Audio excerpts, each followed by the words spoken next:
டியோட 1 மணிக்கான கெஸிங்குள்ளே போயிடலாம். 4ஆம் தேதிக்கான ரிசல்ட்டு பார்த்தீங்கன்னா 51758 ரிசல்ட்டு.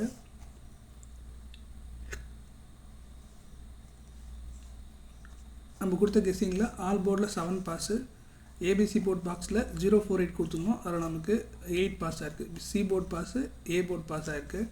ஸோ பி போர்ட் மட்டும் மிஸ் ஆகிருக்கு. 5ஆம் தேதிக்கான கெஸிங்குள்ளே போயிடலாம். அதுக்கு முன்னாடி நம்ம சப்ஸ்கிரைபர் ஒருத்தர் என்ன சொல்லியிருந்தாங்கன்னா 10 டேஸாக ஃபுல் வின் வராமல் இருக்குது, என்ன ஆச்சு தெரில அப்படின்ற மாதிரி மெசேஜ் போட்டிருந்தாங்க. ஸோ நான் பார்த்தேன்.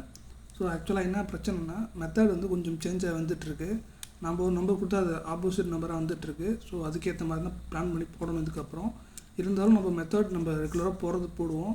நீங்கள் என்ன பண்ணுங்கள், உங்களுக்கு வருதான்னு பாருங்கள். இல்லை ஆப்போசிட்டாக வரும்னு தோணுச்சுன்னா கண்டிப்பாக நீங்கள் அந்த நம்பர் பார்த்து சேஞ்ச் பண்ணி போட்டுக்கோங்க. ஏன்னா நம்ம மெத்தட் நம்ம மாற்றணும் அப்படின்னா திருப்பி நம்ம மெத்தடுக்கு வந்துட்டாங்கன்னா நம்ம டோட்டலாக ஃப்ளாப் ஆகிட்டே போகும்.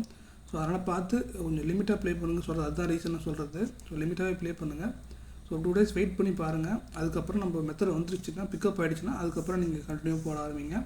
இது ஜஸ்ட் என்னோட சஜஷன் தான், உங்கள் இஷ்டம். நீங்கள் எப்படி போடுறீங்களோ பார்த்து போடுங்க. நான் கொடுக்குறத நான் ரெகுலராக என்ன மெத்தட் ட்ரை பண்ணுறோம் அதையே ட்ரை பண்ணிகிட்ருக்கேன். கொஞ்சம் சேஞ்சஸ் இருக்கும், இருந்தாலும் நம்ம பழைய மெத்தட் நான் விடாமல் தான் போட்டுட்ருக்கேன். பார்ப்போம். ஓகே, 5ஆம் தேதிக்கான கெஸிங்கில் பார்த்தீங்கன்னா ஆல் போர்டில் நமக்கு கிடச்சிருக்கிறது 8, அதுக்கப்புறம் 6, ஏ போர்டில் 8, அதுக்கப்புறம் 3 கிடச்சிருக்கு.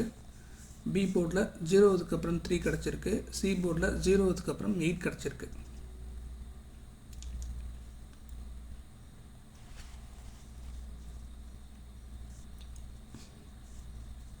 ஏபிபிசிஎஸ்சியில் 8668 3883 கிடச்சிருக்கு. ஏபிசி போர்ட் பாக்ஸில் 083538 கிடச்சிருக்கு.